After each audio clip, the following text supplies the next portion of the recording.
Hello and welcome Beyond the Racing Line, the Formula One podcast by fans, for fans. We are back. We're back from the summer break. Formula One is back. And guess what, folks? We are in the brand new Beyond the Racing Line headquarters. That's right, we've moved. Things don't seem quite right. But, hey, we're going to get there. And we were back with a race that did not disappoint. We've had so many disappointments this year. But I tell you what, the Dutch Grand Prix, Zandvoort, was magnificent. Joining me to talk about that is Tristan Pocock. Hello, mate. How are you? Hello, mate. Welcome back from what felt like... Forever. Just forever. It was. Well, I know it was. It felt like longer than what it was. It was ridiculously long. Anyway, it's so good to be back. And man, what a return. I tell you. What a way to come back. I tell you, I've been critical of this track in the past. Yep. But we've always said, you and I, that you need to give it 3 races. Thank God it delivered on the third. Because absolutely. What a ripper. So good. Cool, so good in every way, shape. Cool racetrack, and I've never doubted that. It looks fun to drive as a driver. Yep. It's fun to watch from... They've managed to get the angles right at this track more recently, haven't they, in terms of the way that they broadcast it? Yep. Lots of overhead angles so you can actually see how weird and wonderful this little track is. But then that atmosphere, oh man, what an atmosphere. They're pushing some of the best places in the world for atmosphere. It is party central. But it seems like fun party central. Yeah, not stupid. Yeah, it's not going too far. It's just like good times. What is with the Dutch and their techno music? They love it. They love it. Martin Garrix. I love Martin Garrix. I think he's awesome. I don't know who that is. Don't you? I play him when we do training at school. The playlist that I have is his lockdown rooftop set. It's so good. It's so good. I'm a big fan of. Yeah, right. But yeah, so we're going to get through all of that. But and then some of the goodies. Although, mind you, we are missing one of our goodies. We are. The people aren't going to be happy. I know. I'm sorry. We are missing F1.5. F1.5. In my haste to come to our new studio, Diggs. The special book. I've left it behind. I know. I feel the notepad is gone. I feel naked without it. Yeah. Usually I like to scroll away while we're talking, and then, well, if anything, I'm revisiting my fantasy team right now because fantasy sucks. But we will have fantasy, and we can talk about fantasy again because Tristan ain't on top, as a spoiler alert. But before we get into all those wonderful things and catch up on what was, well, quite frankly, the race of the season, in my opinion. Yes, good call. Let's go with what was, for the opening question, what did you get up to? What was your favourite thing you got up to in the summer break? Favourite thing in the summer break? Well, it's not really summer here for us. It's winter. It's miserable. Seems silly, doesn't it? It does. What did I do? A general going on for the summer break. Well, plenty of Australian sport to keep me busy. Like? I like AFL. We don't talk about that. Which is great because my team's on top of the ladder. And the beat up. My team by lots and lots of points on the weekend. Yes, a good beat up. Made me feel good. A little bit of that. A little bit of getting outside. I mean, the weather is nice here in Australia It's at the moment. starting to come good. It's starting to come good. Only 2 weeks ago it was freezing. Yes, and now it's getting in like a nice 18 degrees. But I have hay fever, and I hate hay fever. Oh, yeah. It frustrates me. And around my home, I have cherry blossom trees everywhere. Yeah. It's a miniature forest. So being outside is also challenging at best. But a little bit outside time, just tinkering around in the yard, a little bit of Australian sport. I haven't really watched too much in terms of any other motorsport at the moment. I tried to watch a little bit of MotoGP, but I don't know, just wasn't feeling it. Well, I watched one in the first week, and it was kind of a bit blur. I would love to get into MotoGP. I don't have time for more sports in my life. No, and that's it. With my absolute fascination for Formula One, Liverpool and the Premier League. Yes. We've got the Bombers in the AFL. Yes. And you're the Pies. Yep. And then when cricket season's going, it's absolutely cricket, and I'll squeeze in a little watch or something like a Tour de France, or if we've got like a World Cup on, I'll basketball World Cup's happening. We've just had the Women's World Cup. I don't have time for another sporting obsession, and so I've deliberately stayed away from things like MotoGP. Although I do want to watch their sort of tell-all documentary Netflix style Drive to Survive. I've seen those. IndyCar's doing one as well, I think, and NASCAR as well. Yeah, I do enjoy those, but I refuse to get into another sport at the moment. That's fair enough. NFL preseason is up and running, and I love NFL, so I've been watching a little bit of that. But yeah, it's sort of a bit of that, bit of outside time. Yep. You know, we're on holiday soon, which is great. So just getting ready. Watch a movie for the first time. Oh, I do watch like a movie. Watch No Country for Old Men. Have you seen that? Oh, it is a good movie. Fantastic movie. Dark Would be second on my all-time favourite movie list. You're a bit slow to that one, aren't you? Yeah. Now, what I was doing is we did some moving. Yes, you pretty did. much. You did. I made our move revolve around the break. Yep. First weekend after the break, after the last race, was the day before we moved. Yep. And yeah, we moved after that, and it's taken a little bit of time. We made some promises that there'd be some shows over the break. Yes. We broke those promises. Failed to deliver. I think our listeners would be used to this sort of business. But my desperation is to do a episode with people online and however else we're going to do it, maybe a live event. Yep. But it just didn't happen because we're not quite set up the way we'd like to be here at Beyond the Racing Line headquarters. But the new studio is looking like it's good. I like it. It's got potential. I just ran through what it's going to look like for future. But at the moment, I very hurriedly rushed together a workbench, it's come together quite well. It's actually, good. I'm very happy with it. It's very good. That was the weekend project. But unfortunately, I haven't managed to do the studio corner of Beyond the Racing Line headquarters. That's okay. Good things take time, and it's going to take a little bit of time. But we've got plans for some desks. I think Tristan's on board. We want some couches in here. Yep. Some sort of heat would be nice. It's not too bad tonight, but I think through the season next year, we're going to need some heat in here of some sort. But the problem is it is starting to spit with rain at the moment. So if you do hear a little bit of weather, I might have to work on that. I don't really want to box in a corner to make it soundproof, but hey, if we have to, we have to. That's it. We'll cross that bridge when we get to it. Yeah. So anyway, once it gets cleaned up a little bit, we'll send you a picture. I'm looking forward to getting some more artwork up. I've got a little bit of Formula One art up, but not enough yet, and I want to get onto that. So. Yeah, plenty of big, exciting things to happen, but that's my excuse for our not keeping our promises for the off season. Yeah. Let's get into the race. Let's go race ranking. All right, let's give us your race ranking. It's a 9. It's a 9, and it loses. It loses. Get a point how do you get a point? It's broken down to 2 half points. Yes. 0.5. Yeah. You lose 0.5 for the absolute garbage red flag and the fact that we didn't race on wet tyres. We'll touch on that later on. I want to talk about that. We'll touch on that later on. Or you want to talk about it now? No, we'll touch on it later on. We can talk about it now. Yeah, okay. And then the other half is because Fernando didn't win. And he was so close. I feel like that was just... Do you really think he was close? Yeah, I do. It was there. It was just... I feel it was closer than Monaco. Why? Conditions. At what point do you think that he was going to win that race? I thought probably the second restart and the first opening stint where he really hung on to Checo in a big way. Yeah, okay. In a big way. And it felt a lot closer than what Monaco did. And Max probably for the first time felt a little bit vulnerable, I thought. Really? Yeah, I did. I didn't get that impression. Really? Yeah, no, okay. That's it. But I wasn't necessarily watching Alonso. I'm always watching Ricciardo, Piastri.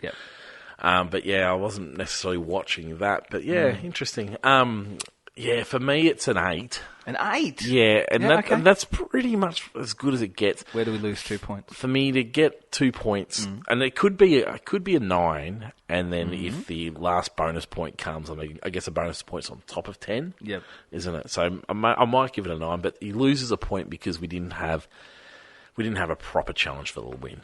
Yep. There wasn't a proper challenge in there for a win, but it had pretty much everything else.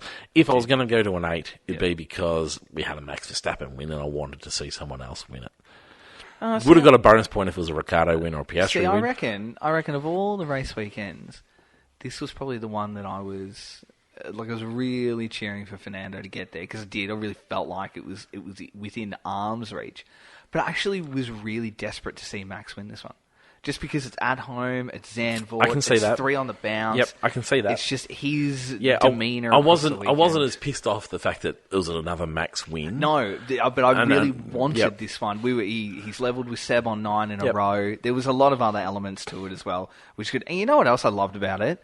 I didn't have to sit through a crappy sprint, and my weekend wasn't rushed, and I didn't have to worry about other bits and pieces, and that just makes me feel good because I hate sprints. You know, this weekend didn't need a sprint race. Of course it doesn't. No weekend. But this track needs a sprint race. No, it doesn't. It does. Usually it does. It doesn't need Usually anything. it does. I would have been a big fan of a sprint race coming here, but this weekend didn't I'm need so it at all. glad I didn't need to sit through it and the bombardment of kamikaze-style qualifying and races, and then there was enough going on. How much did you want to see a race restart midway through that race after the red flag instead of a rolling start? Oh, yeah, absolutely. Let's talk the red flag. Let's talk the red flag. We'll skip through. Yeah, good. Right, let's go straight to the red flag. Right, what's your big issue with red flag? The big issue with the red flag is this, and it was really highlighted in the race weekend, in particular at Zandvoort.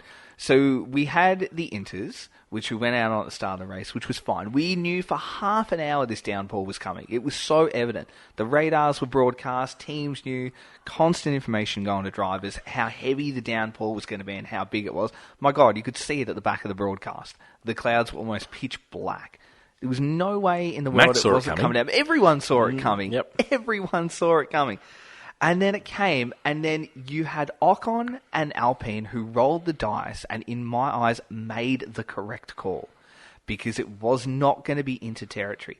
And they put the full wets on because when it rains that heavy, we have got the tools and equipment to race in those conditions. Correct, yeah. And then it went to inters, and everyone went out on inters except for Ocon, and Alpine rolled the dice, and I love that. And I thought, oh my God, he's got this right. Yep. We're about to see him go from 14th or whatever up to first. And then it got too heavy, and Zhou slid off the track, and that's it. We suddenly had to stop. I'm with you 100%, other than the fact that Zhou crashed in the spot where everyone was going off all weekend.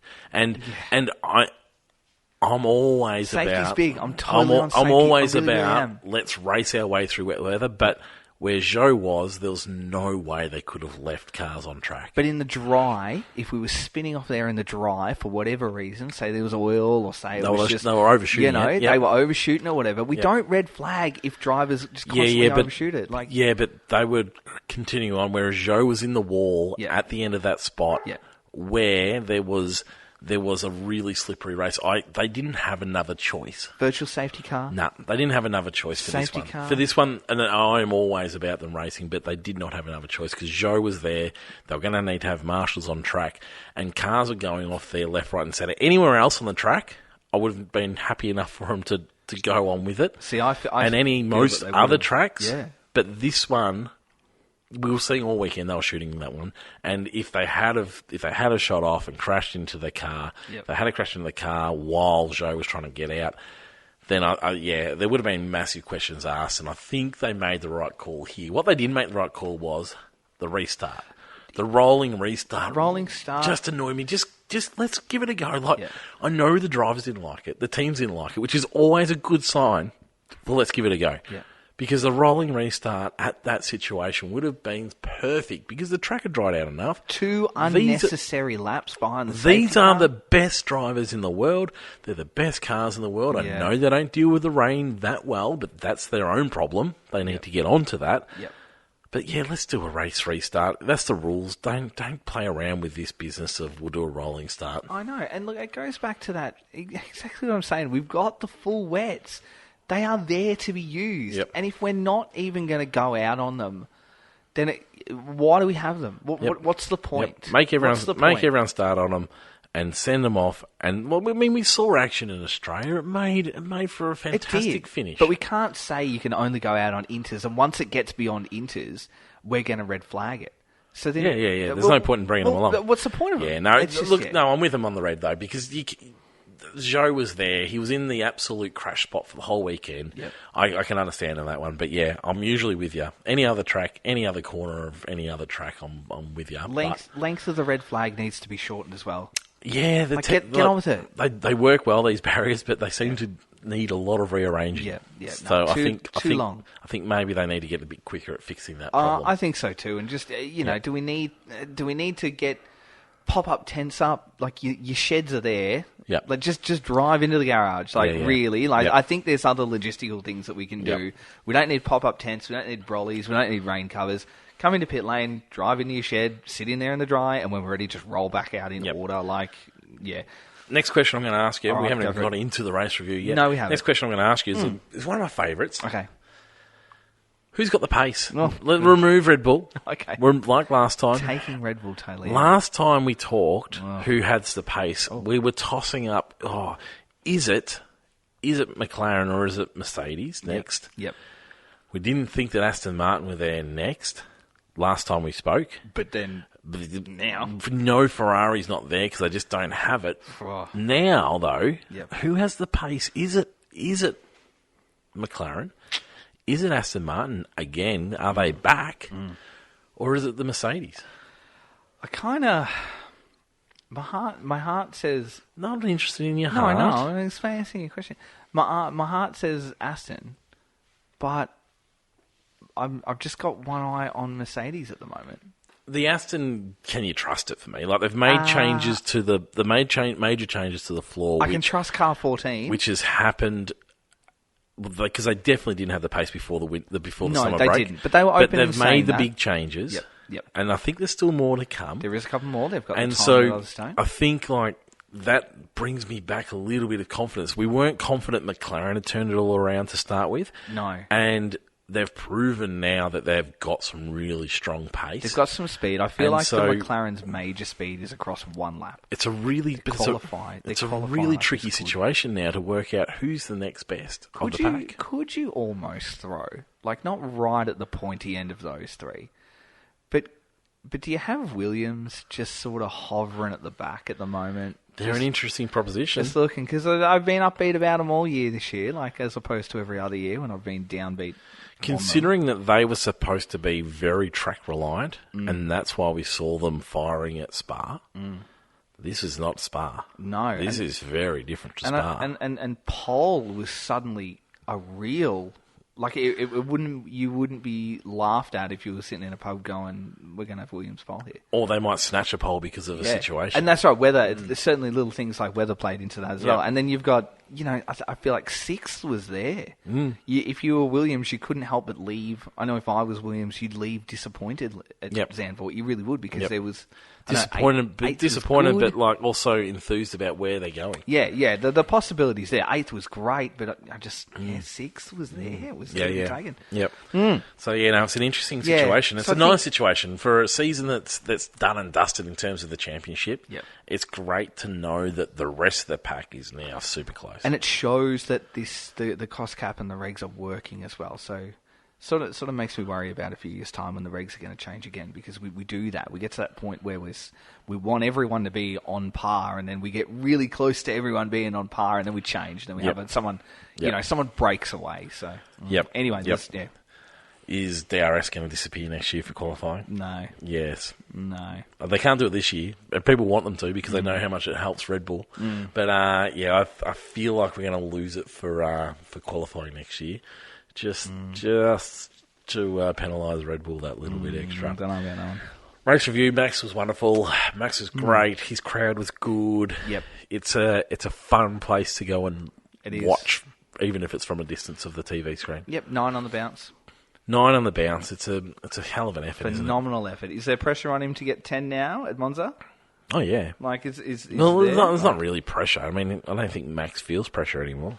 No, I don't think so either. I But think pressure was getting to him in the 2021. Expectation? To be able to live through that pressure of 2021 Yep. prepares him for everything at the moment. And I mean, he hasn't got close competition. No. It's not like he's making silly mistakes. And that's one of the big things about this champion. He doesn't make silly mistakes anymore, whereas he used to make them in the absolute spades, but now not so much. Expectation, I don't even think he worries about that anymore. Like, I think he's enjoying what he's doing. It's when things start to go wrong, that's when we really start to hear things. Yep. At some stage this season, something has to go wrong. There has to be something that happens. There has to be a coming together with another car.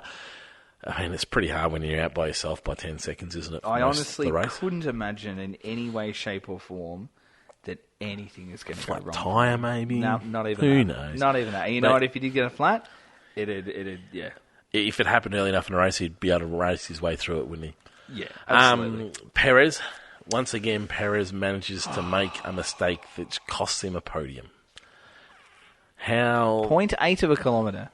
You aware of that? I know, I'm just saying, like, did you know that that's what it was? Yeah, 0.8 but they're all about that. I know. And that's the thing. Like, they're all like, if you're speeding in pit lane, it's not because you're 10 k's over. Yeah. Like, if a policeman drives around after me, he'll find me 10 k's over all the time, and I won't necessarily know I'm doing it. Oh, I will.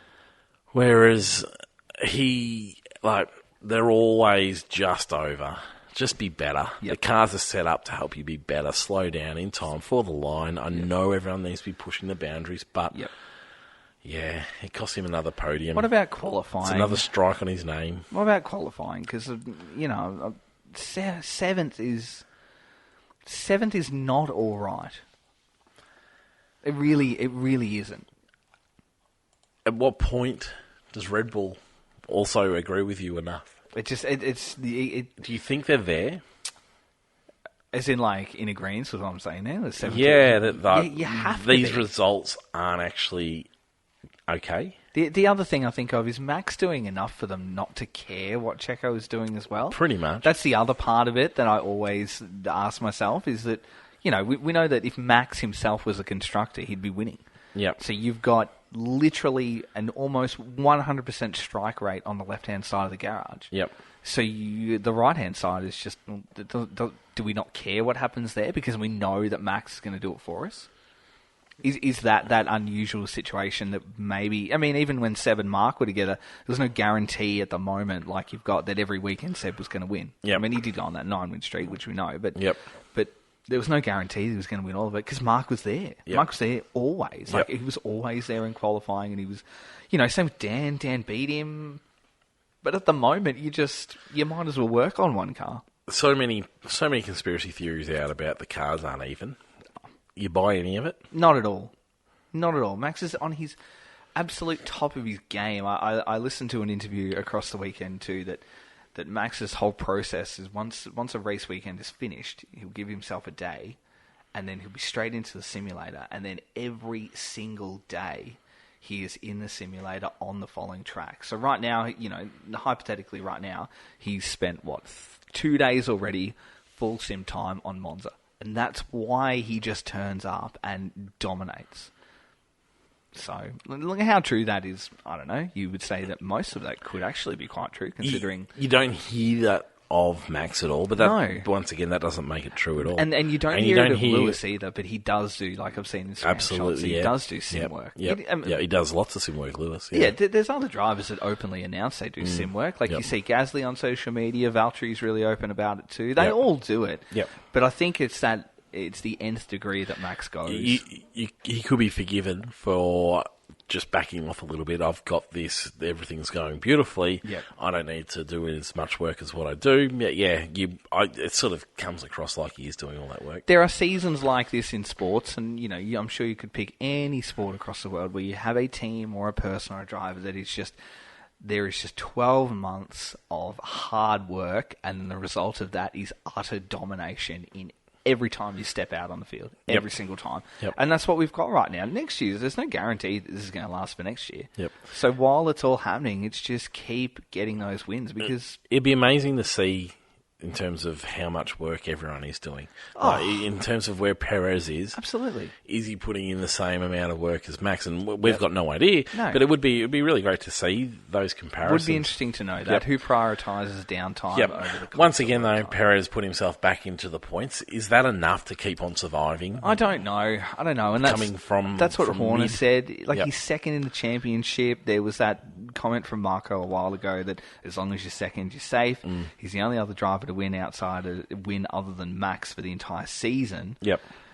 But at the same time, it's those qualifying sort of...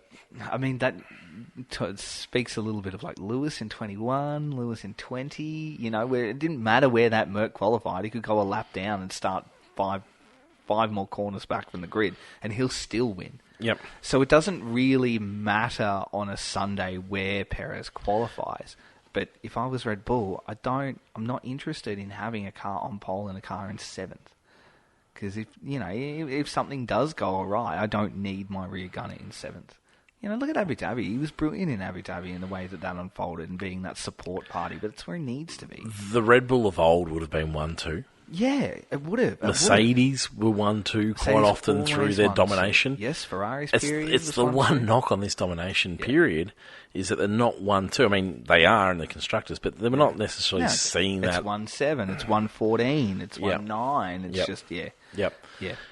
Come race time, though, he does generally get himself through the pack. He managed to get himself in that position again this weekend. It was looking a little bit harder, and then the rainy conditions sort of supported him. He made a great call. To come in early. I think coming in early was the right call. And then made a really bad call to pit at the red flag. Yeah. He didn't get lucky because that's the rules, but he got off. If he had have driven out, he got off the line with that call because...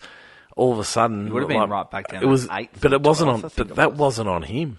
No, While Verstappen had the ability to make that pit stop, and it didn't matter because he wasn't going to lose track position. Yes, Perez wasn't in that situation, but so he sort of he gained from some scenarios through weather throughout the race, and then was looking like he was going to be really shunted back into almost his starting position.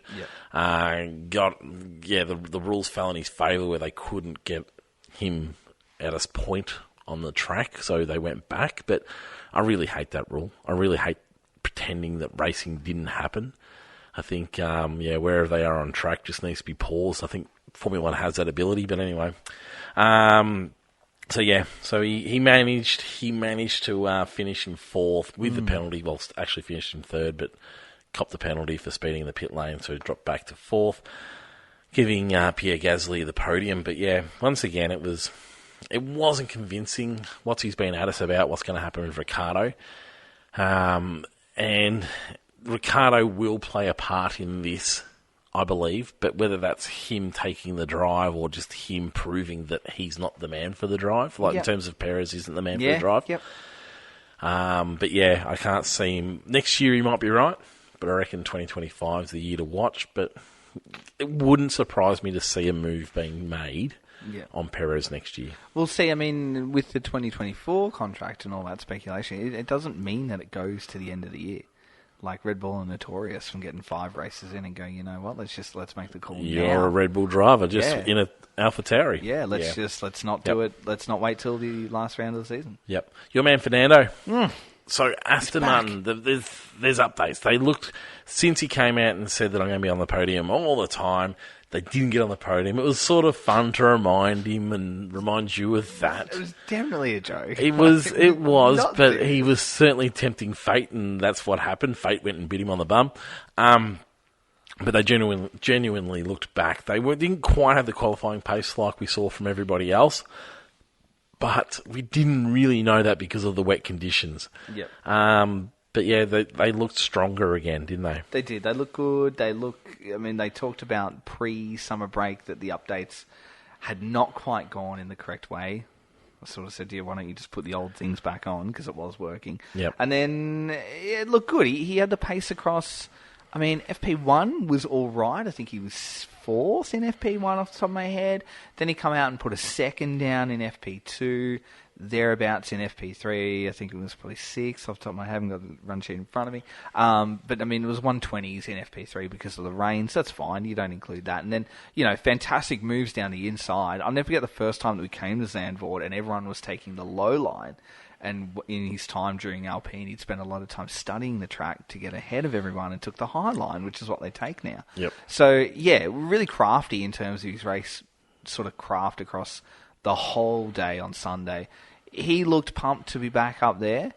They looked pumped to be back up there. Like, there was that almost excitement of the first podium. Yep. It was that real joy. Yep. Like, yes, almost a wash of relief. Yep. Like, we fixed it. We're back. This is good. So we're back in the hunt. Yeah, it looks promising. We'll see how we go at Monza because it's a totally different track. But you would think that if they're back to their speed and what they were at the start of the year, or even just close, that they should be right in terms of second and third up there again. They looked quicker than what the McLaren did, I must say, across the weekend. Lance Stroll's moving to tennis.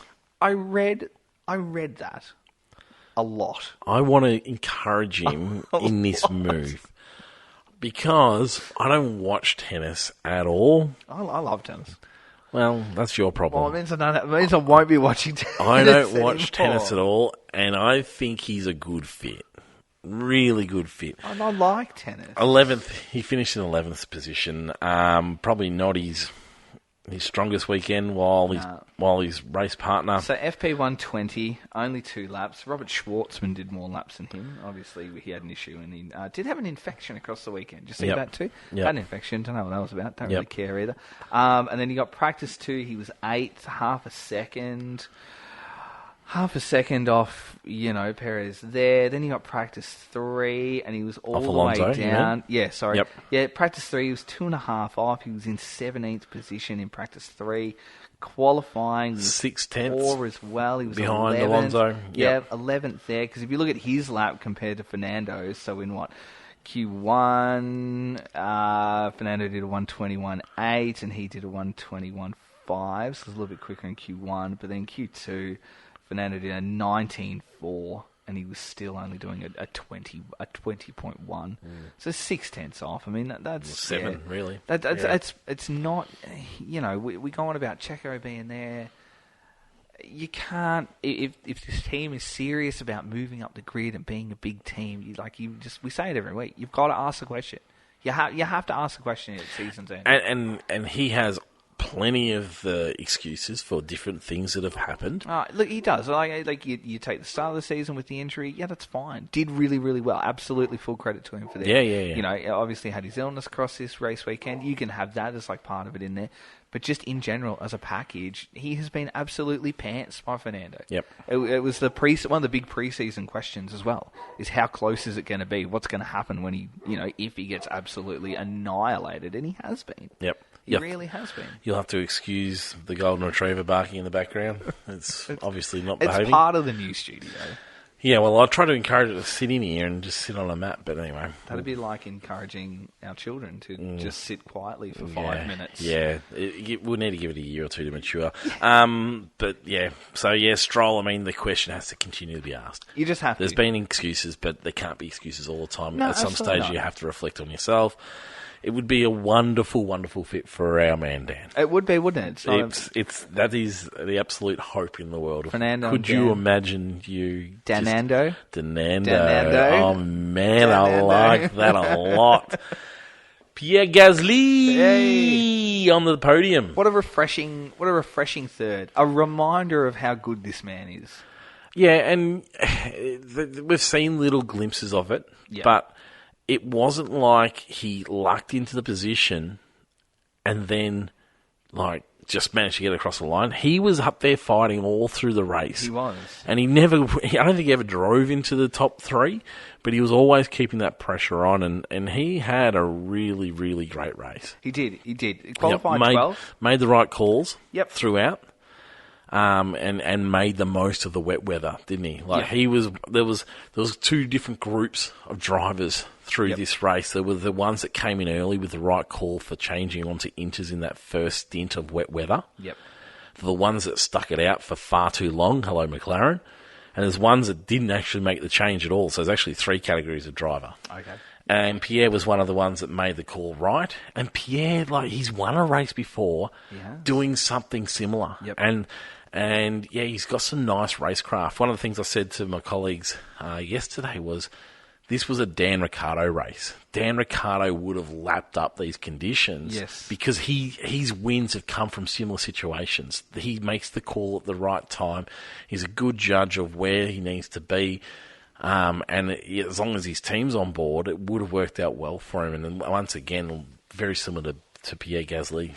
So the mid-season sort of points comparison between Ocon, because I think that Gasly has, the start of the season, he was really being beaten by Ocon in a big way. Do you think so? Yeah, I do. I think they've been even all the way through. Well, I mean, their stats are surprisingly close. So pre-season comparison, it was 5-4 for the race in Ocon's favour. Collie was 6 all points, 35-22. Ocon had a podium, but now Gasly's got a race win instead, which is good. Best race finish.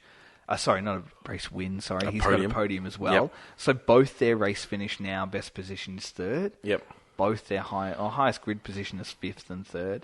The DNFs are 4th and 3rd. So, but I just think over the last month building prior to summer, I really think that Gasly has started to assert himself on the team. Yeah, in a big way. And I was thinking this was going to happen more. I've been impressed with Ocon hanging in there. Yeah. And they've both shown little glimmers of not necessarily brilliance, but really solid race driving. Yeah.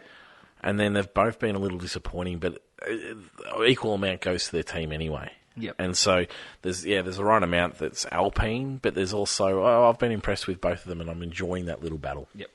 It's a shame that we haven't seen any of that hatred that was talked about so much in the off season. Yeah, it just it would have been fun for us. Didn't transpire. Carlos Sainz in a Ferrari. Man, you wouldn't want to be Carlos Sainz in a Ferrari, would you? It doesn't seem like things are going well for him in particular. I know he's finished a long way ahead of his teammate, who didn't finish, who wasn't looking good through the race. But there's something about Carlos Sainz in a Ferrari that just makes me feel like that's an endangered sentence. Is he going to Audi? I don't know whether he's going anywhere. I think he is. In terms of him, like, manufacturing the move, it just feels like the whole thing just has not worked almost from start to finish, and it should have. The Spaniard, he's got heritage, he's got pace. Some people don't rate him at all.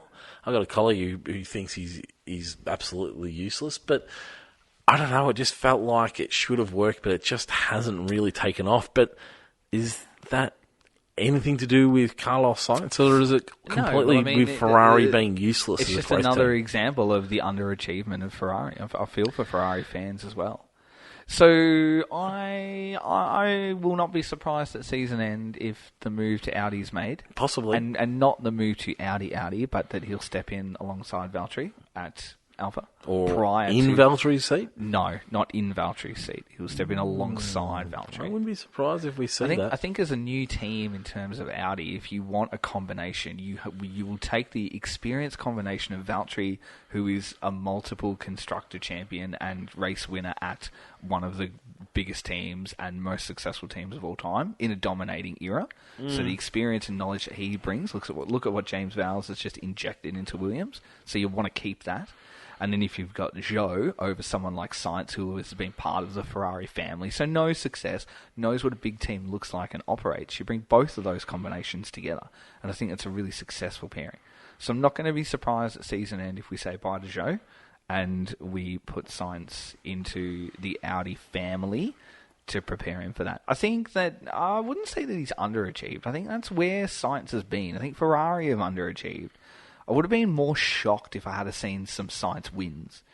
And constant podiums. Like, that's what I would have been surprised. We'd probably be celebrating him hugely because I don't think he's the driver that we would expect to be. The part that surprises me is the part where he's making lots of silly mistakes in terms of like some blocking here. Should he have been penalised on the weekend? Yes, I was screaming at the TV. Yes, he should have been. That is a fine. But I mean, as much as that is on him as it is on Ferrari. Yeah.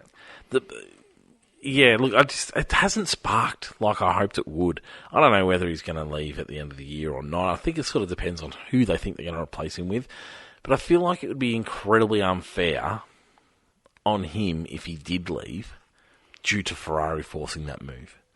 Because Ferrari are just such a rubble at the moment. And they're just nowhere near where they need to be as this race team, this famous race team. So there will be a whole new chassis, a whole new car, and a whole new concept in 2024. Yep. Leclerc come out saying, I'm ready to drive it. How miserable did Leclerc look on the return? Well, and just until someone told him how much money he'd been rumoured to have made the deal of, and I loved his answer. I was like, sounds like a good deal there, but that ain't true. Looks miserable. Anyway, so whole new characteristics of the car. So they've talked about that the aero style is going to be a revolution rather than an evolution. Yep. I think we mentioned this a couple of weeks ago, that the new side pod concept where they've gone the Red Bull sort of way hasn't worked for them because I thought their concept was successful and they should have stuck with it. The original. I thought it was there and they should have stuck with it there in the same way that, I said put side pods on a Mercedes and it'll be a bit quicker. And then, look what happened. But I just think that, we'll see something new. But for both drivers to come out and say, I'm so ready to drive this next one. It's just, that's it. Like they've packed up shop. What I'm getting at, I mean, there's big knockers on Sainz at the moment, but It's all Ferrari. You can't put anything on the drivers. I mean, the drivers do seem unenthused, but you can't blame them. Leclerc had a really miserable race. Horrid. Almost the worst that I've seen him drive. Once he fixed his front wing. Did have a broken floor, so must mention that. And it made so much difference. We know the floor is really important to these cars this year, and we saw it absolutely highlighted where the fact that Leclerc was leading a train at the back of the field that Lawson was sticking to beautifully. And it was so far off the pace. And so, once again, though, I feel like we see these mistakes being made and we see these issues being made due to the pressure that's placed on the drivers from that strategy team. Yep. And I was looking through and I was like, how has this happened? And they moved on their chief strategist at the start of this season. Do you know who they replaced him with? Who? A member of the strategy team. Does that not just spell, that just stinks of Ferrari, doesn't it? It does. You've got a terrible strategy team. It's your absolute Achilles heel last year, and if you can fix that up, you're going to be going a whole lot better. Yep. And so they say, right, well, we're going to change that, but what we'll do is we'll promote from within, because that's what Ferrari do. We promote from within. We bring up our own. Yep. And that's the last thing they needed to do. And I can't believe that Vasseur would allow for them to do that. Yep. And because you're just inheriting all the same stupid things that you've been doing for all that time. Their strategist has been with the team forever. And so he's learned all those bad habits. So, yeah, it's a terrible place to be. But in saying that, it's a good result. In the end of a race of mayhem and stuff like that, Carlos Sainz, even though we've just been bagging him out and bagging out the team, he's come through with a fifth, and which is a really Ferrari type result. But anyway, it was interesting. Hey, we're going to see a special livery for Sunday? No. You're all about who do you think was going to have the orange livery this week? I didn't say they were going to have an orange livery, but I mentioned it. You made all your noises. I reckon we're going to have a bit of yellow on the Ferrari on Sunday. Oh, we might get a little bit of yellow. Just a little bit of yellow. New race suit. I wouldn't be. Did you see the Ferrari, the hypercar? No. Just with the red with the yellow stripe. I reckon it's going to be similar to that. Okay. Just having a bit of hope there, but I just think, Lewis came in sixth position, fairly solid here and there. He was one that sort of didn't really benefit from anything going on. He sort of dropped back. They were a bit late on the change, but it just didn't quite come alive for him. But yeah, fairly solid. It looks like Mercedes is there or thereabouts at the moment. Yep. But then their car is so track dependent, and it's even session dependent, their car. Oh, 100% it is. Yep. His teammate Russell had an absolute shocker of a race. Great qualifying, but lost out big time with the rain. Went to the hards. That didn't really help him. And then he had no pace to make all that work. And then, it was just a race to forget, a strategy to forget for Mercedes. But you can't put it in the same category as Ferrari because it just doesn't happen that often. Absolutely not. Norris and the McLaren looked promising right from the start. Great qualifying. We're expecting him nearly to be pushing for the pole position, and then Max pulled out one of the great laps again. Yes. He was in prime position, and then McLaren's strategy team were so slow. What when the rain was coming on the radar, Lord, and when everybody else was like, "Oh, look at this rain! It is wet on the track." And when everyone started running out into the pit lane with tyres to help their drivers, who allowed the McLaren strategist to go and grab a coffee? Because that's what they must have been doing. I would agree with you there. There was... the worst thing about it was... There was just nothing. So I was throwing my hands in the air because I was like... They haven't pitted either of them. I can imagine you would have. And so that meant that Norris was going to be first to pit in the next lap because they weren't going to double stack them because that would be a bad strategic move. Very true. And so I was like, oh, man, they're not going to... So that means they're going to have to leave Piastri out for an extra lap. Mm-hmm. Well, they still didn't bring them in. Of course they didn't. And then they brought Norris in. I was like, oh, my God. So they've left poor old Piastri out there for 4 laps in the wet. And then they still didn't bring him in. And by this stage, Mr. Piastri had been left out. Mr. Piastri.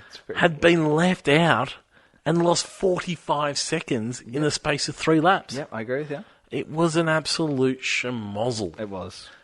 So badly caught napping. Shockingly bad. And then, like, the track eventually came back to Piastri. I know we've gone from Norris to Piastri, but the track eventually came back to Piastri because it did dry up. By this stage, he'd lost his full 50 to 55 seconds on the where he was at. Yeah. And then the commentators had the absolute audacity to say, "Oh, they may have made the right call here." No, because you can make a pit stop with that 50 or 55 seconds. Yeah. And still be a good 30 seconds ahead. But yeah, then the track came back to him. He was starting to set some good laps, but it just wasn't really enough for what they needed. No. And then he destroyed his tyres, and they had to make him go and do it again. Yeah. Piastri, the knock on Piastri, he had a great race. He had some really good overtakes. He did. Norris had some fantastic overtakes. Most aggressive that I've seen Piastri do. I like that. It just I've been waiting to see the overtaker. Showed that he had it. Yes. He's like, I'm going to go for this. He's always so cool and calm and composed in everything that he does. But, yeah, the knock on him was that he wasn't a big overtaker yet. Yep. But he probably wasn't in those positions to do that too much. But probably didn't have the machinery to do it at the start of the year. Yeah, that's right, exactly. But it is the preservation of tyres. He hasn't quite mastered that skill of preservation of tyres yet, which will come with some experience. Whereas Norris has got that. He had the overtakes this weekend. Yep. I actually thought Norris had a really good weekend. Just the team really let him down. But I'd probably nearly rate Piastri's weekend slightly better, to be honest with you. Yes, I would too. Where are we up to? Alex Albon, another great performance of a weekend. Unbelievable. I'm with you. I wish he was in sixth position. Unbelievable. Yeah, but it's so nice to see them back. Is he just... They had the straight line speed, which we knew, and then we know, as you're saying earlier, like Zandvoort was not a straight line, and then they showed up there as well.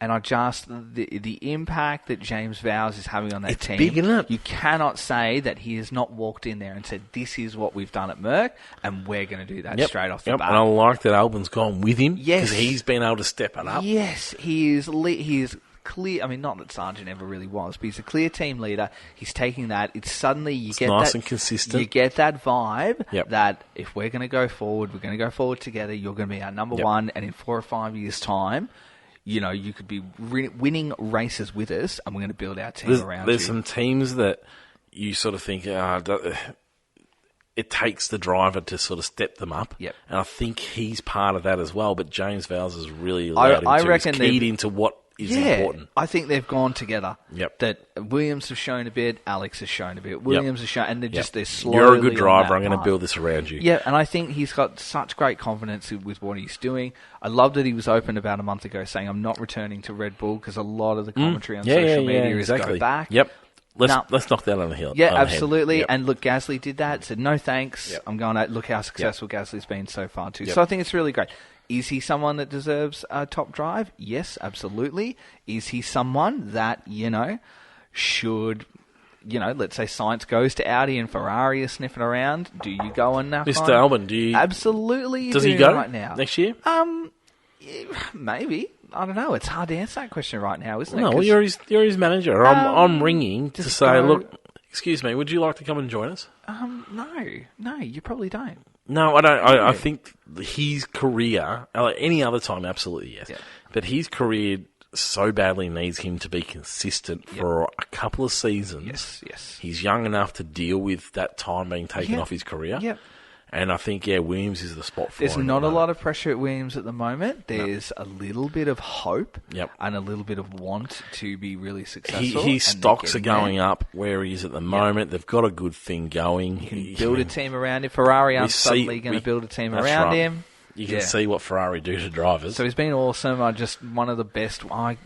Probably his best weekend of the season. He's had a couple. I think I said a couple of weeks ago as well that he's had a couple there too. So could nearly be his best season. Could be his best race for the weekend. Or race of his career. And I expect next week to be really good too, because the Williams is a rocket in a straight line. It really is. Usually, Yep. So Yeah, big things for him. Yeah, absolutely. Alpine, they were...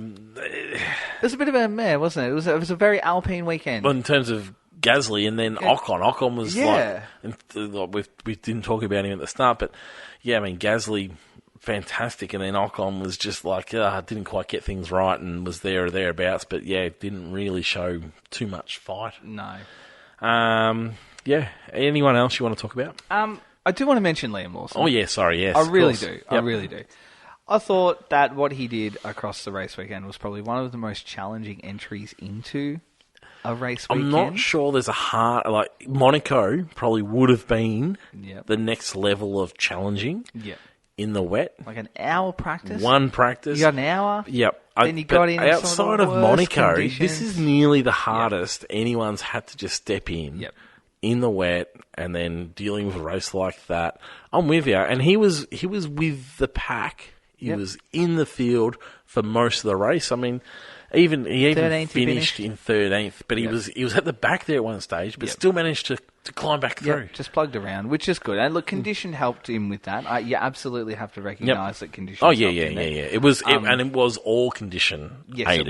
It was. But it was.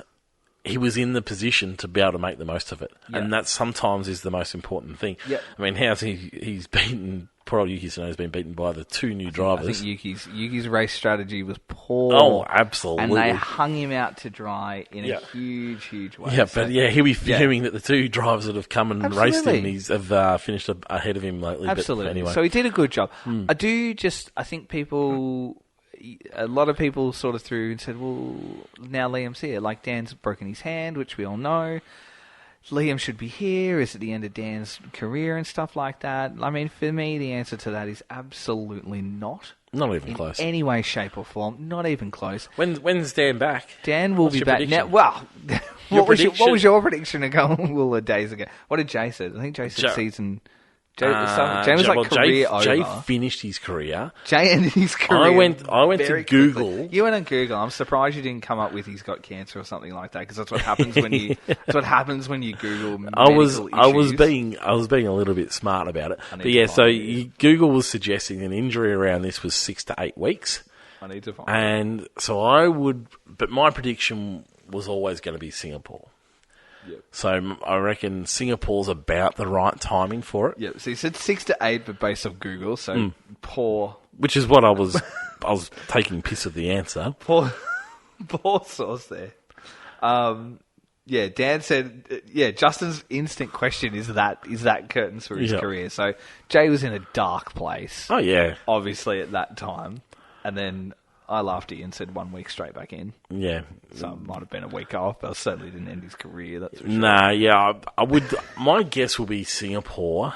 It depends. I think it depends on which one exactly it is. I think Singapore is probably the worst return. It's a very I thought the same. Very physical, driver-heavy track, and you're losing your body fluid hand over fist. So, I think, look, just to play it safe. Lawson's done a great job this weekend. He'll step in. We know he's going to race in Monza already, so that's fine. And then you'd probably just err on the side of caution for Dan and just... So you get a week after. So you get a week off from Monza. Yep. Which would place it be okay. as Singapore would be 3 weeks after. 3 weeks? Yeah, maybe. Is that 3 weeks? Yeah, that would be... Yeah, 3 weeks Yep. after the incident. So you could probably say Singapore, but I feel like... I wouldn't be surprised if they just gave Lawson one more and just... And it's probably Dan's call, to be quite honest. I don't think it's Red Bull's call. It's Dan's call to say, I'm all right, I'll go. And the medical team as well. A lot of people are up in arms saying, this is Lawson's in, like he's here, he deserves his spot. Yeah, look, he probably does deserve a spot on the grid, but when the spot came open with De Vries about a month ago, if Lawson was good enough, he would have got it. He really would have. Seems like a cool guy too. Oh, seems like a cool guy. We've seen him in the paddock a couple of times. Yeah. He's a smooth operator. So anyway, I think that's it. Hey, Robert Schwartzman too. Just a little left field sort of highlight there. Did FP1. Yep. I thought it was terrible. Like, just potted around in 18th and 19th in the practice, putting the time in. He's been with Ferrari for a long time. Is it a funny spot to get a go? It is. And he's been with Ferrari for a long time after his F2 season. After the break, it's like I don't know, they're looking to try and develop the car a little bit, but then this track, I don't know. And then you throw Schwartzman in and he was not really doing anything. No. And I just thought, They've got to give drives to drivers. I mean, mind you, that came out as a rule, and then I don't know if everyone's doing it. I think it's you've just got to have X amount. So Yeah. at the start of the season, some people were reluctant to do it. Yeah. I think I won't be surprised in about a month's time if we see everyone a glut of people trying to squeeze them in. And you can look and go, okay, season's over for us. We know where we are. Now you can have your drive. Yep. Anyway, that's couple. Well, let's go to the All Signs Driver of the Year Awards. All Signs, that's awesome. I had to actually refer some people, and people mightn't have been getting that name. So AWESIGNS, All Signs. 3, 2, and 1. 3, 2, and 1. 3 to Alex Albon. Yeah, I like that call. Thank I you. do like that call. Thank you. I'm trying to find his name on here. I really should make this alphabetical or something. I got this footrest right away. Yeah, it's good, isn't it? It's nice to have Yeah, footrest. it's working out well. 3 to Alex. 3 to Alex. 2 to Max. Really? Yeah, really. I awarded Max points last time around. Did you? Yeah, because of everything he'd achieved, but he ain't getting this week. Yep. And I'm going to give 1 to Lawson. Lawson? Yeah, I'll put him in. Oh, my goodness. You got to respect what he did on the weekend. All right. You really do. I'm going to go with, I'm with you. 3 to Alex. I thought Alex Albon had a great weekend, qualifying in particular, but didn't shit the bed in the race. Yep. I'm going to go 2 to Gasly, sorry. He had a really great race. I'm going to go 1 to Piastri because I just loved seeing those overtaking moves. I know we're a little bit biased here, but it was nice to see that aggression in his racing. So, yeah. Dud of the day. Oh, jeez. Hard pressed to find one. It was a fun weekend, wasn't it? It was a fun weekend. Honourable mention Let's to go. Well, Andre Rieu and not the start of the day. Oh, yeah, Hero of the Hour. Yeah. Honourable mention to him and the actual anthem itself. Yep. I'm big on anthems now. You know that. It's my thing.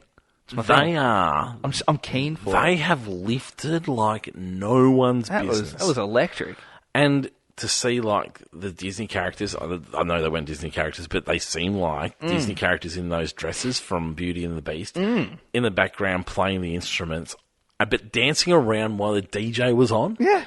It was just a feel-good space, wasn't it? Yeah, lion mascot. Doing its thing on the hill. I can't believe that I'm desperate to get here because this just seems like so much fun, this job. Yeah. Wasn't sure about the flags. Felt a little bit of no, it was good. North Korean sort of dictatorship. Yeah, but there is a lot of pride there. They just love being in the There is action, a lot of don't pride. they? But I'm keen for. I'm watching it now while we talk. I know. I'm keen. Most race weekends, I'm actually really excited for. What's the anthem going to bring? What am I going to see? It's lifted now. It can't be. There's no grey area. It's hit or miss. And this was a hit. Last week's was a miss.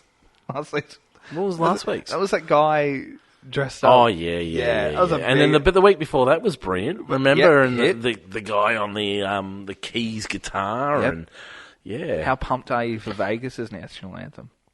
Oh, I'm excited. Tell me that's not just going to be the stupidest thing you've seen in the world, but you're going to love it. I hope so. You know, but it's not going to play out properly for everyone. Like, I don't think Australia can pull off a cool anthem. No, we can't. We just need an old school one. Yeah. Like Vegas is going to be it's going to be the dumbest thing in the world. I hope so. But you're going to love it. Yeah, I hope so. You know, like I compare that to the Fast and the Furious movies.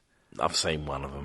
There's one called Tokyo Drift. Mm-hmm. It's the stupidest thing you've ever seen in your life. Right. It's the best one of all. Okay. An American kid goes to Tokyo and drifts. Okay. A man called DK in underground car parks. Sounds terrible. It's so good. So yeah, it'll be interesting. I'm becoming more and more interested in what Vegas is going to bring. I'm not keen on the track at all. I think it's going to be a dud actually. But, I'm it's almost like I want to watch the car crash. I have to have a crack at it because I have F1 2023 now, so I'm not up to Vegas yet. But I'll need to have a bit of a can't you just go and choose a track and drive? I can, but I don't like to do that. I like to do it in order. You know, man, got my way of thing. So yeah, look, Dud. I mean, look, just for conversation's sake, I'm just going to give it to the Pirelli Extreme Wet. I don't know why you exist in any way, shape, or form, but the return to the weekend was that good. I think for the first time ever, I'm generally struggling to think of anything that sucked. Probably mine is the non-race restart on the grid. Fair. And I love just to get that second race restart. Yep. Oh, how good's that? So, yeah, that would be for me. I mean, that would have just made the weekend even better. Thoughts on the trophy? That was a bit of a contentious one. The Harry Potter goblets. Thoughts? When I saw it in that photo... You sent a photo? Laughed at it because I actually thought they were tiny. Yeah. Saw them on the podium, that they were jumbo size. Loved them. I didn't want to like them. Loved them. I didn't mind them. Jumbo size was the way to go. I thought they were going to be little, like 30-centimetre ones, and I thought, no, don't. They're cups you're giving out. Like, when they go to the movies and you get popcorn and a novelty cup. That's what it reminded me of. Yeah. What were they made out of? I dare say they would have been ceramic because Alonso was sort of touching it. Yeah, well, he was interested in what they made of. Interesting to see it too. So. I like to imagine myself in Max's office with all of his trophies along the walls. You don't want all of the same ones. No. My only knock for this one, there wasn't quite enough decoration on it. It's like they made it and they go, oh, shivers, we haven't got anything on it. We'll slap that the lion on it, crest on there, and then there's nothing really else. There's something on the back of it, but that was okay because we've had the goblets before. I just felt like we needed a bit more decoration on it. It was a bit plain Jane. Well, we had the glass goblets which were green, and they were the very Heineken sort of page would be rolling, grey. Yeah, and I'm with her. But we've had the Heineken goblets, but I like this that they were white. Yeah. So I would dare say porcelain. I'm just gonna. I'll have a look here, but I would just say porcelain or something like that. Oh look, it's all in Dutch. Can I read that? No, I can't. Can't tell you. I can't read Dutch. Yeah, F1.5 has been left at home. I'm sorry, it's been scrapped. There's no excuse this weekend. In my haste to get to the new studio, I've left it behind. Now that we're in a new studio, you can probably leave it here. I was going to say, I might leave it here. There's a chance that Marlo might take off with it, but yeah, no, it's that's it. We'll be weighted. I mean, let's do some speculation. All right, let's do some speculation. Who do you think? Norris was way out in front, last we'd heard. He was about 50 in front, 2 wins and a bit. And he was looking like he was going to be in that position again. Yes, but then you've got Gasly, Gasly's won, in inverted commas, and Gasly and Ocon were the old leaders of the competition. So it's sort of reignited that competition. Yep. And I don't know that you can kick Norris out yet. No. Well, your podium will look like this, just for those playing along. And I'll have this for you. I'll put a social media post up when I go home and find all this. So you've got your winner is Gasly. Your second place is still Lando. Albon's picked up his second podium for the race weekend as well. So Hamilton's not in this, is he? No, Hamilton's not in it. So, so Gasly wins from Lando, from Albon. Then you got Piastri, Ocon, Stroll, Hulk. Yep. Lawson can't be in it because he's only had one, but I'll put him in there anyway. Add him in there anyway. You never know. Valtteri will come into, then Yuki, and then I dare say again, if my calculations are right, K-Mag misses out. 10, 9, 8, 7, 6, 5, 4, 3, 2, 1. He does. He misses out 11th, so no points again for K-Mag. So he'll be there about 52. Anyway, apologies to everyone. I know we love it. And we do have the other categories too. Remember we got the other categories? F1.75 and then the Dan versus Nick sort of look. Oh, well, that's not going very well at the moment for Dan, is it? Well, it's on hold, isn't it? It is on hold. It's on hold, temporary hold. Yeah. Anyway, apologies to everyone. We'll have it back. Poor form. Summer break. Fantasy. Oh, God. The one segment I don't want to do is the one we're ready for. Fantasy sucks. I hate fantasy. I don't do fantasy anymore. What an absolute nightmare. The one weekend that you could actually get, there were points up for grabs. There were huge points up for grabs. So anyway, I'm no longer first, so you don't have to listen to me carry on. I was even going to... Are you anywhere near first? Not even remotely close. I'm 14th.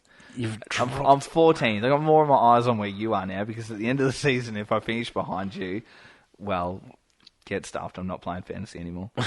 You're nearly done. Yeah, I know. I'm nearly done too. So I was more eagerly, like 2 weeks ago, I was seeing how far ahead I was out. This weekend, I'm trying to see how far behind you are to me. How many points did you get? I actually did all right. Everyone would have done all right, but I still dropped.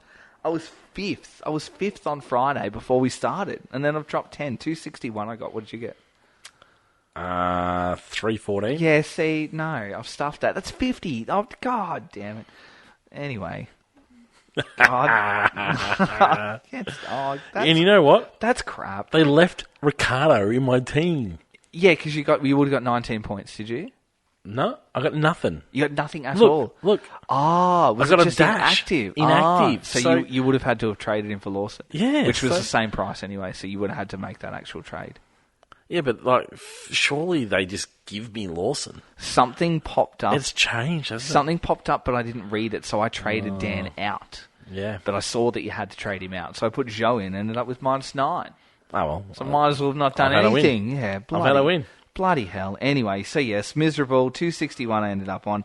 92 for Max, 30 for Checo, 25 Lando, 18 for Piastri, -9 for Zhou, 101 for the Bulls. Huge points for the Red Bulls. I reckon that would be their highest constructor points of the season. At Surely there's a one. No, sorry, there's 112 in Austria, so it's right up there. And I've got Alpha, which is 4, so I was flat on that because it was points I lost with Zhou. I'm less than 50 points behind you. Yes, I know. That makes me furious. How did you go across the race weekend? Very good. I'm a good player in good form at the moment. In fantasy, I'm just moving my way through. Actually, I think I dropped, actually. Yes, you did drop. Yeah, I went down to 22nd. You did drop. It was the Albon in the team is important to me now. So, Verstappen, Perez, Oscar Piastri, I had Ricciardo, inactive, nothing. Yep. Just given nothing. I can't believe that. And then Albon 17, and then I've got McLaren and Red Bull as my constructors. Yeah. If you had Fernando across the race weekend, 62 he got. Yeah. And that's without the double, so there's huge points on offer there. Anyway, let's have a look at the top 5, which doesn't... I really couldn't care less about anymore.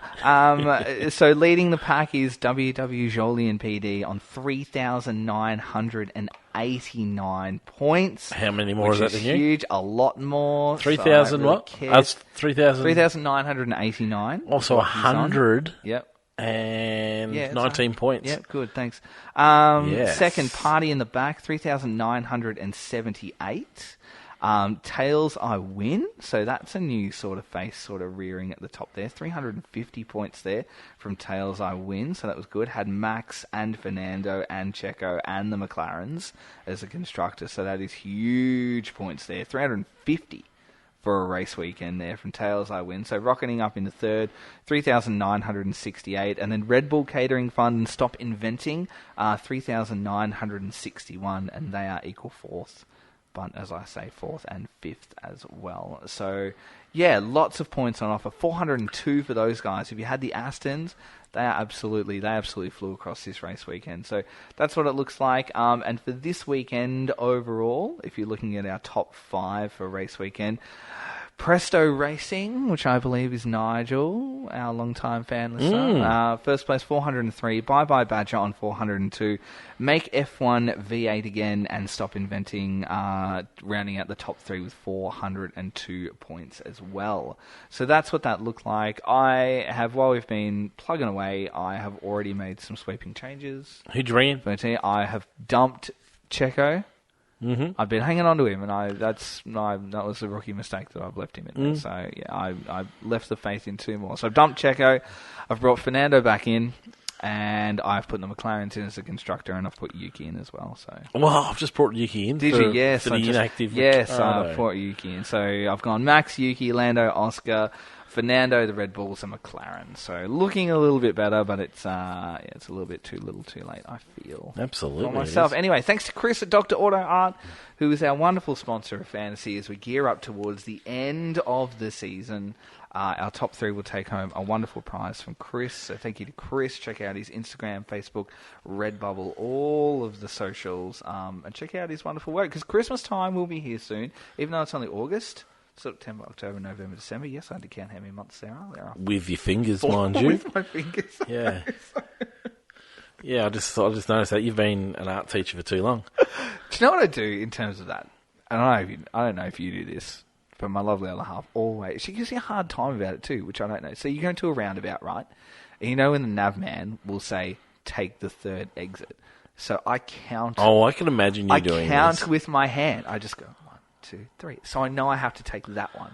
I can imagine you doing that. And she, just gives me hell for it. But then I all the time take the first exit. I'm like, 1. It's a force of habit that I do all the time. Yeah, you do have your habits like that. I even did it coming here tonight. It's like, take the second exit. I've taken that roundabout for the last 3 years. and second, I still counted it 1, 2. I don't know, just anyway. Yeah, different. Different, yeah, that's right. Different's the word. Oh, boy, yeah. Oh, boy.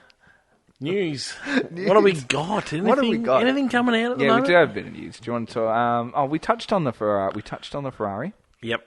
And the revamp of Ferrari 2. Does that mean that they're giving up on this season? I would dare say so. It sounded like it, didn't it? If you're having all that kind of stuff, I think that just is anyone still developing? Yeah, I think Aston is still developing. So I think from what I can tell, whatever teams have coming through the factory now, is all you're going to get. So it sort of feels like they're still developing. Yep. And yes, they're still paying attention to how these things are coming out and they're reflecting on how they produce because they've got to race through.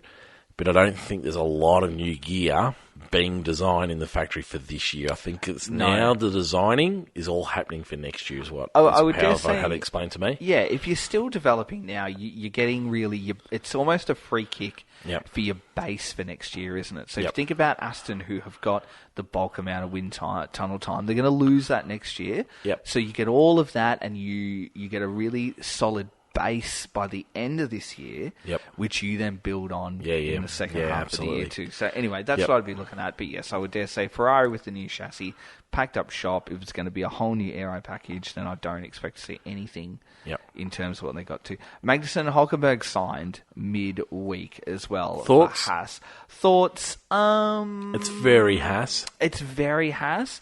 I feel like Hulk is definitely warranting of another 12 months. K-Mag, I'm probably at that point where you could give or take, meh.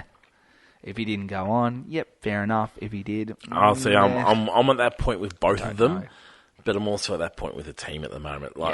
Haas, while they're not just making up the numbers, I'm not sure what they're bringing to Formula One. I would say that too. When you're asking questions of what Andretti are going to bring to Formula One, you would have to ask us what they're actually currently doing because they're floating at the moment again. Yeah, I think if we're going to keep saying no to other constructors, I think some questions have to be asked of some of the constructors currently in Formula One. Yeah.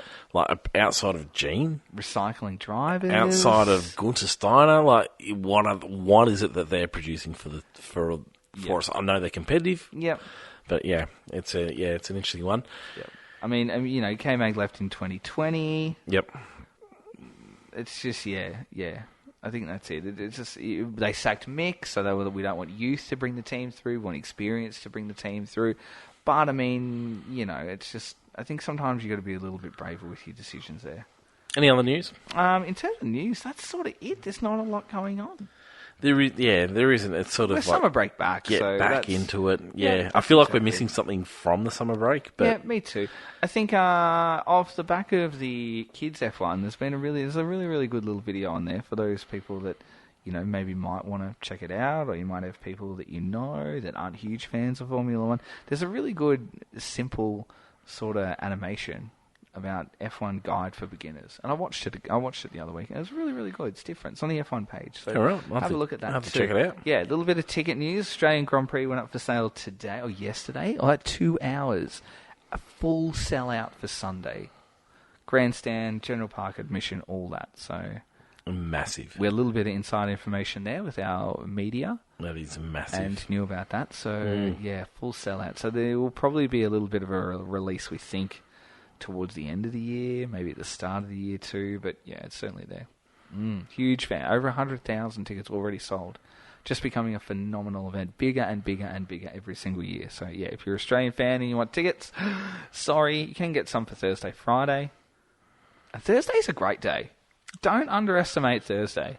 Yeah. It's quiet. You can access a couple of things you can't access on the Sunday. It's pretty good, but there's no Formula 1 car on track. No. And that makes all the difference, I feel. Yeah. Driver accessibility, though, if you're looking for a driver to be accessible there, Thursday is the day to go. Because they don't have media commitments, they're not getting prepared, they're probably at the track. Well, they do have media commitments, but between that, they do get out into the crowd. Yeah, they're out in the crowd. They get out onto the stages and things like that. Sitting in hospitality, just signing off things for the VIPs. It's a good day. So if you are planning to go to the Australian Grand Prix next year, and you are a keen driver spotter, Thursday's the day to go. I can't recommend that enough. $45 to get you a ground pass too, so that's pretty good. Monza.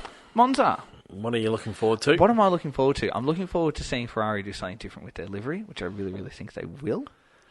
I'm looking forward to it not raining, so I don't have to get frustrated. Oh, it is going to rain? It is going to rain. Frustrated with wet tyres. It's like we've gone how many seasons without any wet weather races, and I like that though. I don't think we've had a completely dry weekend since Bahrain or something like that. It has been a long, long time. So that'll be good too. Is it a sprint weekend? I don't think it is. So thank God. So I'm rapt to not have to sit through a sprint if I don't have to. I really hope I don't have to. Please don't tell me it's a sprint weekend. I should look at the things that I know better. That would require me to be able to find it. It's not. I'm so excited to not do that. Race predictions. Well, for me, I'm looking forward to, once again, it's another fun crowd. Yeah, it'd be a good crowd. It is. I mean, they're not going to be quite as up and about where Ferrari are. No, well, and the pressure really ramps up around Monza weekend. It does. We have the other Italian Grand Prix and stuff like that. But Monza package. It picks up. Yep. That pressure picks up around this time of year now. So, look, for me, I mean, there's Verstappen, but outside of Verstappen, I want to see the next best, and I think McLaren is set to be close. I was going to say that. So a little bit of a race prediction. I think something really stupid. We're going to just get something really stupid on Saturday, and it could very well be a Piastri podium. No, not Piastri podium. A Piastri pole on Saturday. Piastri pole. I didn't actually go back and have a look at what went wrong with his qualifying in Netherlands because he was just matching it with Norris. Just timing. But his lap must have been no good because he was a good second off. Well, he came across the line far too early. Yeah. So that's how, because Fernando was right. But I still don't think the lap was any good because he wasn't even improving on his old lap. So, yeah, it didn't quite come off, but he was, for the rest of the qualifying, he was completely up there and was in it. So, I don't mind that call. Yeah. If it's slightly wet, then the Red Bull doesn't get that DRS. And then we know how good it is with the DRS. So the Aston, that's right. We might possibly see that. So I am hoping. We haven't had a wet Monza for a little while. Yep. So I wouldn't mind a wet Monza. Yep. My favourite type of race is where it's wet, dry, or changeable conditions throughout the race, and we certainly saw that. So a little bit more of that, please. That'd be great. And with that Monza crowd, it would be absolutely spectacular. Yeah, so no, I'm with you. All right, we'll go Piastri. Piastri for pole. Just like something stupid on Saturday. I like it. And then Sunday it's going to be Max. It's going to be 10. He's going to break the record. And you know what? That's exciting. I think it's cool to see. If there's ever a place where things can get a little bit challenging for him, it could be this one. This tight track. We might see him come together with somebody, but someone will have. You never quite know. Someone will have a Monza package, just a little something different up their sleeve. Excuse me. Yep, very good. All right, well, until then, we will have a fan frenzy out, but we'll be looking forward to watching Monza next weekend and getting back to you then. Goodbye now.